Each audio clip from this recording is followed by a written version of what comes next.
상태와 용도에 따라 그 종류도 가지가지인 물건들. 하지만 그 쓰임새는 달라도 세상에 포장하지 못할 물건은 없다. 골판지, 자, 칼만 있으면 그 어떤 물건이든 척척 자신있게 포장해내는 이 사람. 세상의 모든 물건을 박스로 포장한 걸 제가 보여드리겠습니다. 포장의 모든 것 28년 경력 김영주 씨가 공개한다.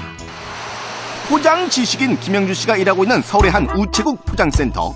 전국은 물론 해외로 보낼 갖가지 물건들을 포장하는 그의 솜씨는 주위에서 모르는 사람이 없을 정도. 참 빠르네 빨로. 최고죠. 그런데 뭐 다양한 물건들 올 때 그 물건에 맞게 튼튼하게 하면서. 칭찬이 자자한 만큼 김영주 씨의 포장 실력이 더욱더 궁금한데. 가능하실까요? 진짜가? 아니 박스는 다 만들 수가 있는 거죠. 손바닥만한 줄자는 물론이요, 그보다 큰 빗자루에 의자, 심지어 마네킹까지 크기 불문, 모양 불문. 척척 포장을 하고 있는 지식인. 이런 독보적인 노하우를 갖추기까지 숨은 비법 혹시 있나요? 조금 숙련이지 딴 건 뭐 있겠어요. 오래 했으니까. 30년 다 돼가네. 일에 몰두하는 동안 훌쩍 지나가 버린 세월. 그러나 세월이 흘러도 변함없는 것이 있다. 이게 내 분신이. 내가 쓸 수 있는 연장은 이거밖에 없으니까. 요거는 일하다가 찍힌 거니까.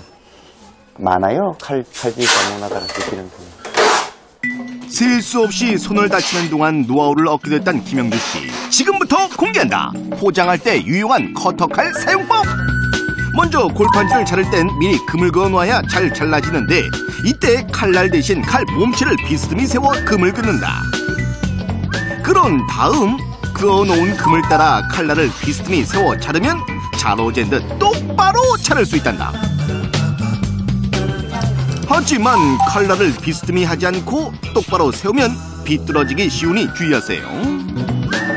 물건의 크기에 꼭 맞는 상자가 없을 경우 직접 상자를 만들어야 하는데, 그래서 그 방법을 알아봤다. 박스 만드는 원리는 아랫면. 먼저 포장할 물건을 감쌀 수 있을 크기의 골판지를 고른다.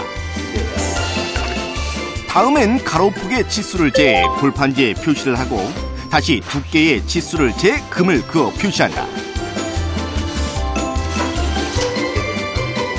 옆면에 또다시 가로폭과 두께의 치수를 연이어 표시하고 금을 긋는다.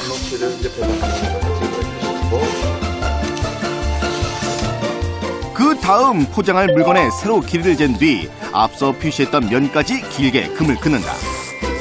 포장할 물건을 감싸줄 위아랫면은 두께의 2분의 1 길이만큼 표시한다. 마지막으로 접을 수 있도록 상자의 옆선을 칼로 잘라주면 상자는 완성! 박스를 잘라야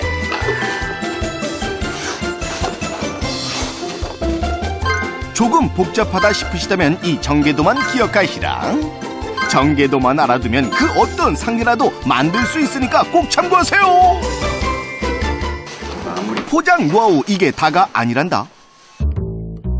테이프 붙이는 데도 노하우가 있다는데, 먼저 입구는 테이프를 살짝 어긋나게 2번 붙여야 튼튼하게 마무리가 된다. 그런 다음 상자의 모서리 부분을 테이프로 감싸주면 상자가 단단히 고정돼 충격에도 뒤틀릴 염려가 줄어든다.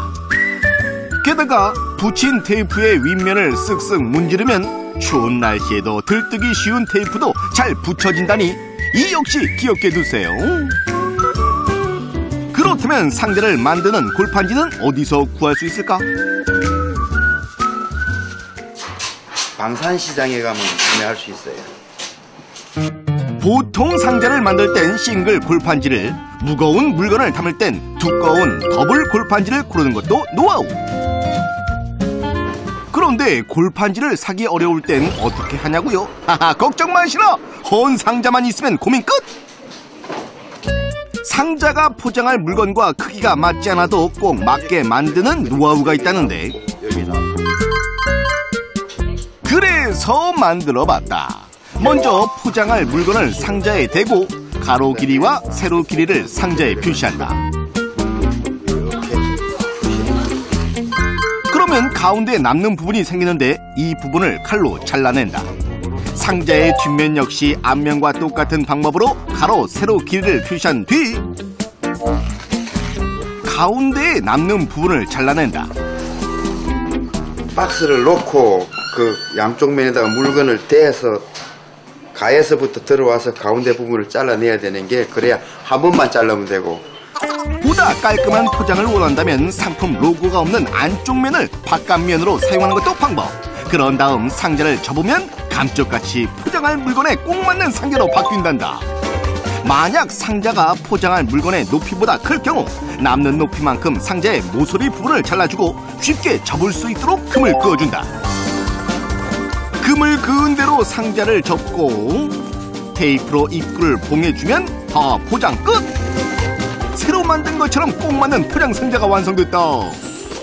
이렇게 어떤 물건이든 크기와 모양에 따라 단번에 꼭 맞는 포장을 해내는 김영주 씨. 하지만 처음엔 포장하기 난감한 물건도 많았다고. 어떤 분은 뭐 여름에 일본으로 그 수박을 보낸 사람도 있었고, 요즘 같으면 뭐 순대도 있고. 최근 들어 부쩍 늘어난 식품 배송. 그와 함께 가장 주의를 기울여야 하는 것이 바로 김치다. 내용물이 새지 않도록 비닐봉지로 이중 포장을 하는 건 기본. 비닐 포장을 묶을 땐 김치가 발효돼 포장이 부풀어 올 수 있으니 여유 공간을 충분히 남기는 것도 방법이다. 또 스티로폼을 활용하면 보다 안전한 포장이 가능하단다. 깨지기 쉬운 접시 역시 골판지를 대고 포장을 하면 이야, 충격이 흡수가 돼 안전한 배송이 가능하다고 하는데, 그렇다면 여기서 잠깐! 과연 얼마나 안전한지 실험해봤습니다. 이야, 접시가 정말 무사할까? 깨지면 집에 가야지. 자, 과연 그 결과는? 이야, 말로만 자신 있던 게 아니었다. 신문지로 할 수 있어요. 자, 골판지가 없을 경우 신문지로 접시 사이를 잘 감싸주고 단단히 고정시킨다. 상자 바닥에 충격을 방지하기 위해 신문지를 뭉쳐넣고 포장한 접시가 움직이지 않도록 틈을 메운다. 마지막으로 뭉친 신문지를 덮어주면 끝! 집에서도 얼마든지 안전한 포장이 가능하다. 또 다른 포장의 노하우, 그건 바로 한 상자에 몰아담기. 어디 이삿짐이라도 보내시나 또다시 잔뜩 밀려든 포장 물품들. 덩달아 김영주 씨의 손길도 바빠진다. 그런데 여러 개의 짐을 큰 상자에 몰아 포장하는 지식인. 하나하나 작은 상자에 담아 포장해도 될 텐데 굳이 한 상자에 담는 이유가 있나요? 박스를 2개를 하게 되면 포장 무게가 한 3kg 정도 더 나가는데, 큰 걸 한 개를 하게 되면 한 2kg 정도만 안에 집어넣을 수가 있고, 미국 보낸다 치면은 한 4만 원 정도는 저렴하게 보낼 수 있어요. 또다시 도착한 여러 가지 물건들. 그런데 크기나 모양이 일정하지 않은 것들도 상자 하나에 다 들어갈 수 있을까? 이 물건들이 이 박스에 다 들어갈까요? 글쎄, 들어갈 것 같은데. 일단은 고객이 부탁한 물건을 임의대로 상자에 넣어보는 지식인. 요령 없이 담은 결과 물건은 다 담지도 못했는데 상자가 꽉 찼다. 다시 상자 안에 물건을 꺼내고 이번엔 제대로 담아보는데, 자, 먼저 상자 안에 부피가 큰 물건부터 차곡차곡 넣는 지식인.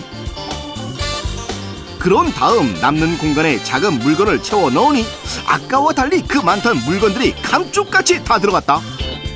내 요령은 우선 덩치 큰 놈부터 집어넣고 나머지 사이에다가 적은 놈 넣으면 아마 맞추기가 쉬울 거야. 내 물건이든 너무 물건이든 내가 여기 이 자리에서 하는 동안은 똑같은 마음이지. 부모 보내는 부모 마음이나 우리가 의뢰받고 하는 우리나 그거는 똑같은 마음. 지난 30여 년간 무수히 많은 물건들을 포장해온 김영주 씨. 그동안 그가 포장해온 건 물건만이 아니었다. 무사히 배송되길 바라는 사람들의 마음을 헤아리고 포장에 정성을 보태왔던 것. 누구나 기쁘게 받을 수 있는 포장을 위해 그의 노력은 앞으로도 계속될 것이다. 쭉!